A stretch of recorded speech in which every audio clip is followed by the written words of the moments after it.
Hi, this is RGK and I'm showing you Domina by DolphinBarn. And before we dig in, let's have a look at the options menu. So pretty much everything you might want is here, and then more Twitch integration, and also you can send your replays to Facebook or Twitter, like the very last seconds of a match, a gladiator match. So let's have a look at my Ludus. So Ludus is a place where you're training gladiators, and here is my tech trees with, like, I can learn the roll attack for my gladiators or the different classes, and increase damage, increase defense, and everything can be learned here. Here is the marketplace. We can buy food, wine, and mortar. The simulation here is a bit weird because you can keep buying, but you don't exactly need all that much of it. It's not very difficult to manage. But this is more interesting. So this is the equipment for the gladiators, and this is quite costly, so you need to think about which gladiators you prioritize or not. Okay, so here is one of the fights, just happened randomly, and we can look at the stats of our opponent. Doesn't seem very strong, only 30 damage. I don't necessarily need to bring an A-lister to this fight. I can just pick one of the lesser gladiators and the win will be a beneficial stats boost.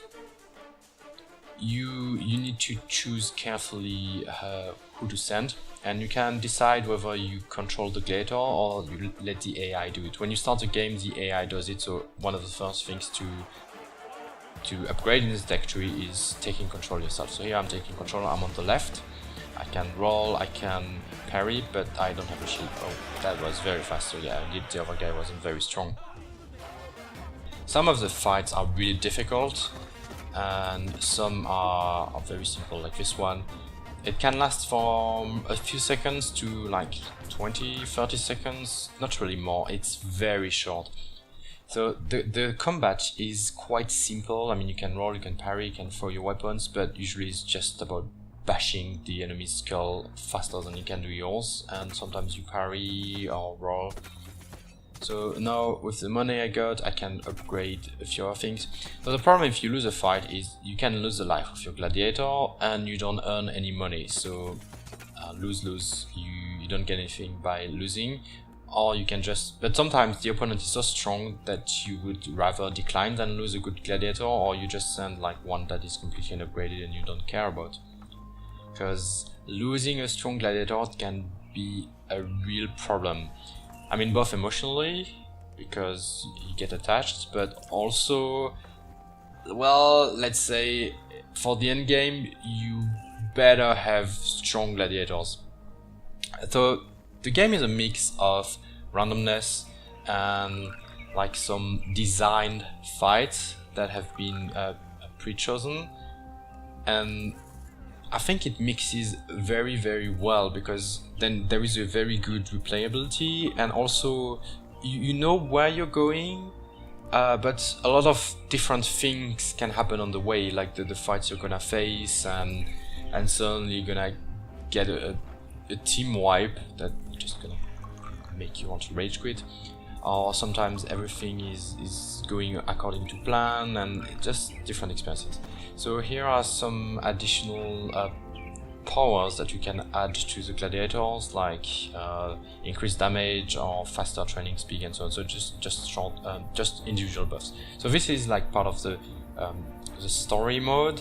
So these are not the random fights, and here you have kind of boss fights, and it's good because you know exactly what you're going against and if you are ready or not to take them.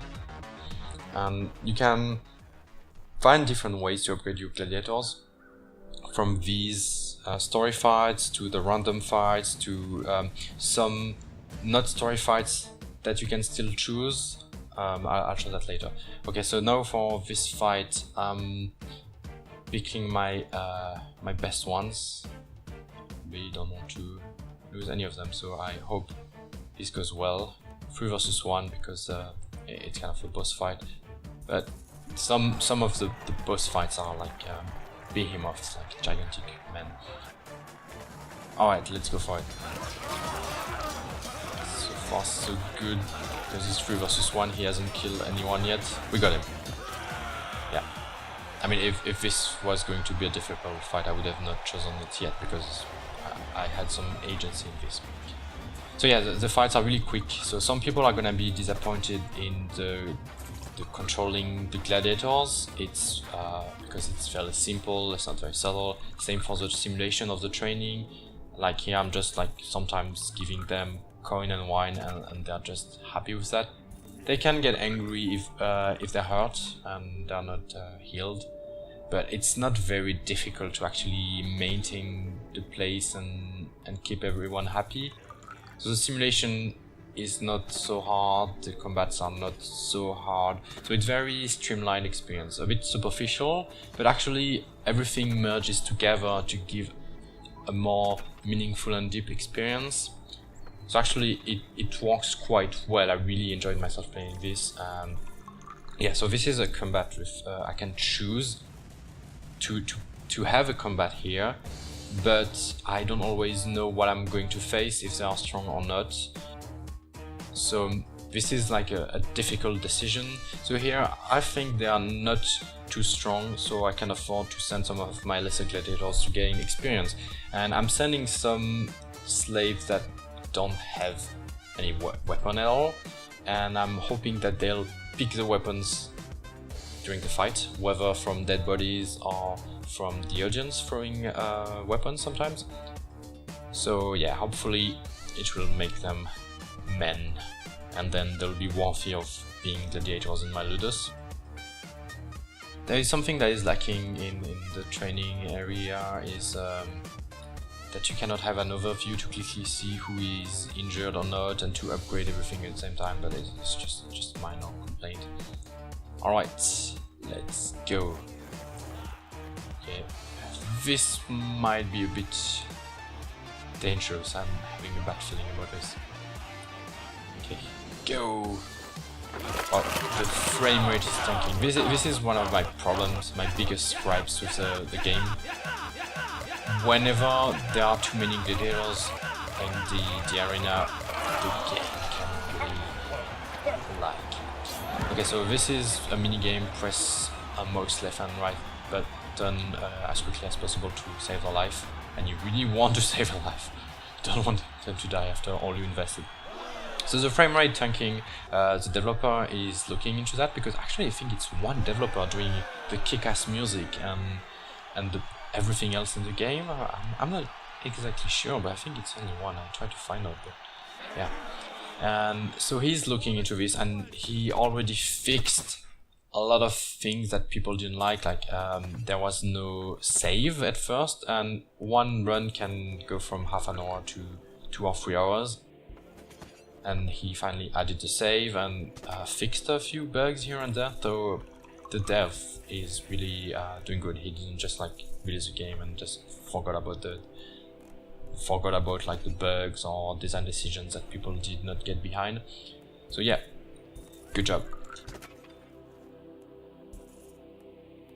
I'm really enjoying playing this. And the ending, yeah, the ending. So it's kind of, I just mentioned run earlier, but there is like definite ending.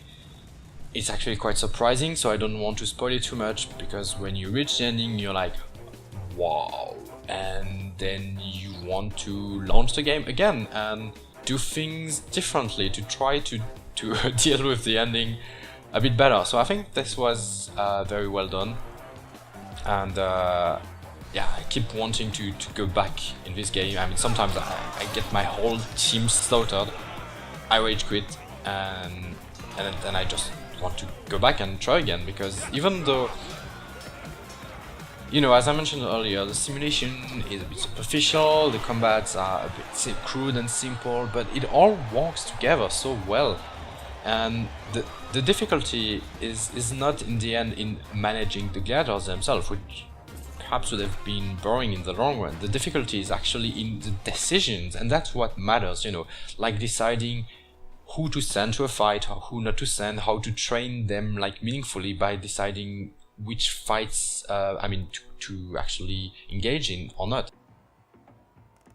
It really works well, and I really had a good time with the game. So you can also get the favors of the people selling you the gladiators and so on, but it's not very important either, very superficial again. At the top you can see other characters. Some of them can provide a healing boost, some of them can provide some buildings to train the gladiators faster and so on, so lots of bonuses. Oh yeah, and don't forget to tick the boxes for things to happen automatically. You have quite a few things to manage, so your head is always all over the place, but it's not exactly difficult, that part. Yeah, so as I said earlier, the difficulty comes from the decisions and trying to estimate the fights you can or cannot win. Oh yeah, I almost forgot to mention. This is inspired by the TV show Spartacus. I don't know if you know of it, but if you like Spartacus, you will really like this. Especially the part in Spartacus that were about the training of the gladiators, not toward the end when it became more about the battles, and there was another actor that replaced the previous one that died, and so I kind of stopped watching at that point. I didn't really like the last season, I think it was, or maybe the last 2 seasons, I'm not sure, but it's very much the same kind of tone as the TV show, so it's very violent, and there are the same kind of storylines and the same kind of dialogues. There are not too many dialogues in this game, but you have sometimes little events where you can decide if you help someone or not, and sometimes you get a reward or not. So it's very much the same atmosphere as a TV show, so if you like the TV show, you like this, and also if you like this, well, you should try the TV show and you might enjoy it as well. Yeah, so the game has a kick-ass soundtrack, it's a good mix between simulation and action, while still being superficial on both, but a good mix together. The elements are random and elements are controlled, and together it makes it